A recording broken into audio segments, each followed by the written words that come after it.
just being at home again? It sure seems to help. You know, we do love playing at home. You always got great memories coming back here, and you know, there's sort of a built-in, you're used to winning at home. We love playing in front of our crowd. We feel a responsibility to perform in front of them. And just after our losing on the road, it does feel good to come back and win. Right, 14 for 25 from three tonight. Obviously, a lot of that was Furkan. But the theme of kind of your offense seems like if the shots fall, the offense performs well. Do you agree with that? Do you think, is that a flaw or something that is the nature of your team? I mean, I think it's human nature, sadly. I hear your question, and it's the great challenge coaches go through. You know, if teams always let their offense dictate their defense, it means they're really not that good of a team. And they're not going to be playing that long. And that is the challenge. And the connection is real. It's a human nature thing as I see it. And that's the challenge that you have to navigate through. You've got to continue to coach. It's easy to play defense when you're happy and scoring, people get touches. It's harder when you got to grind things out. But grinding things out equals May and June, you know, late April. And that's the mission that I am on as it relates to stuff going on the road with us. What impressed you the most about Furkan tonight? I liked his defense. Like, we're all going to remember him shooting, and it's true, and he hit some timely shots. But I think that when you take a deep dive into the tapes as we have, and you know, you come back from the road playing against East Royalty in the three teams, the last three games that we saw, people that used to pick on him don't pick on him as much. And people that like put him in pick and rolls don't do it as much, or trying to pick on him and pin down, walk away, wide type angles, coming off screens, off ball stuff, don't pick on him as much. And when they try to, I think that he's solid on leveling people, moving his feet, showing his hands, chesting, all that, you know, defensive scheme technique stuff. Of course, his scoring was needed. I thought his teammates, Ben especially, did a good job finding him. But I thought holistically he was pretty good tonight. Right. I know this isn't the first time you've heard boos in this arena, but tonight actually during pre-game introductions, I think there were boos for not just you, but really the entire team. Were you surprised by that? It's really the first I've heard of it, and no, it doesn't surprise me. And it's part of the passion of this city that makes it unique, and you move on. And I mean that with all my heart. I guess you didn't get the word until late with Josh Richardson. Is he going to get back in the starting lineup on Sunday? I don't know. Like, I go back, I'm sort of a prisoner to the minute restrictions that somebody gives me. And so you have a sum of money, you have a sum of minutes, and you figure out how to spend it. And what I do know is I reverse engineer it. I go backwards. How do I make sure I can end the game with him? I don't want to spend all my money in the first three periods. And so you take the number, you figure it out. Sometimes that may not mean starting. It's hard to start somebody if you got a sort of a frugal amount of minutes. Like, you just can't piecemeal that and walk that down. You can't do it. And so coming off the bench allows me to do what I just said, end games with him and still satisfy the medical requirements, and I'll learn more about that, I'm sure, in the next few days. Right, could you verbalize the challenge of incorporating two new guys into the mix? And sort of how you go about that? You find vanilla and you try to master simple, and then you grow from there. That's my opinion. You're gonna say, like, when you come in the game, Glenn, two things. I will make sure that I don't dizzy you with too much. This will be the play I run for Joe or Tobias or Ben.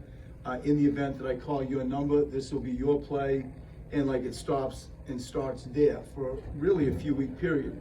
And I think that defensively, to just reinforce what we do is most on my mind. And incrementally, if I can continue to like space these guys properly, then they're gonna find their own ways to score. But it starts with something that's just very, very simple, and making sure that you don't blow up their head with too much information. Right, you played Tobias next to Joel as a four tonight, which obviously we saw a lot of last year, but maybe that's not been as prevalent this year. So it's something that you're planning on looking at more? Like obviously we talked about rotation changes before the game. Is that Yeah, something you're interested I in? am very. And so what did you see out of that look tonight? I see, there's just, if you look at what does Al Horford do, and you look at what does Tobias do, they're different. Like, I thought Al on JJ tonight defensively, I'm not too sure what he shot, but I bet it was it 2 for 9? What was it? Two for 9. Like Al Horford, tough. Al Horford coming out making some timely threes. Like, we really need him to get that going. And so you say, well done defensively, great job making threes. And then Tobias is just, he's just more of a bounce, more of a wiggle, can just more sort of mobile type stuff. Al is more of that physicality. And it is what I would say, like they're different players. And so both come with some interesting things that can balance out the team and how you want to play. But for sure, they are different at that 4 spot. And so how much interest do you have with Glenn Robinson, with Alec Burks coming in, maybe playing more wing-heavy lineups rather than like a true stretch four like Scott? I have a lot of interest in, like we talked about in before the game, if we can, the team deserves credit. They stick together. I see what you may not. And it's a team that really does want to fix this. They genuinely want to fix this. And so as we navigate kind of the bottom line of winning and holding this together until those people come back in, when I go away from All-Star break, you're going to have a jigsaw puzzle that you're going to have to play with, and I look forward to it. The desire to do what you just said with that wing-heavy type team, it's possible. And I think the notion that it always has to be, this or that, I don't believe that. I think it doesn't have to be an either-or thing, and that's, I think, is the strength of the design of the team that Elton has put together, and that's how I intend to sort of judge it and weigh it and make decisions on how to play it. Brett, when your team calls a players-only meeting, Say that one more time. When you guys call a players-only meeting, how much of that gets back to you? What was discussed in that? Did somebody say to you, if you went over these topics, as defeat the purpose of a I don't even want to know. I really don't. I very much live very comfortably in a need-to-know basis. And in my inner circle, I have trusted people that understand my version of, you better know that. And players as well. I don't think like that there's head fakes on communication or transparency. And it's not the environment I feel comfortable in at all. It's not who I am. They understand that. We talk freely among staff and players. And so, stuff that goes on behind coaches' doors and, in locker rooms, I wish them well. Like, all I care about is the things that I saw in the locker room and on the court. And I see a team that is very committed to trying to fix this and stay together. And so my answer is, just what I just said. A need-to-know basis. They'll figure out if I need to know it. If I don't hear anything, I don't care. Coach, what's your vision and your opinion on how this team needs to come together for the second half to make a strong run for the playoffs, and how do you see this team at the end of the season? I mean, it's two things in my eyes very, very clearly. We need to have a sting to our defense. That is who we have to be. It's who we have been. We're the third best defensive team in the NBA. That needs to be refined, polished up, and hardened. That's that.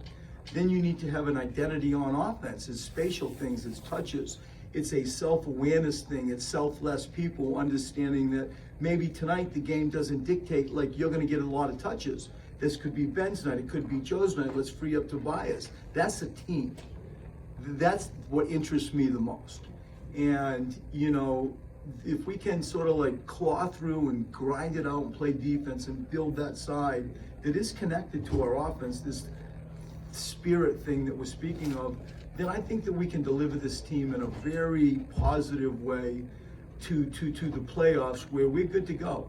And as it sits with 30, now 29 games out, there's a lot of good time with a few new people coming in to help us make that stance that I just spoke of. Thanks, Coach. Thank you. Thank you.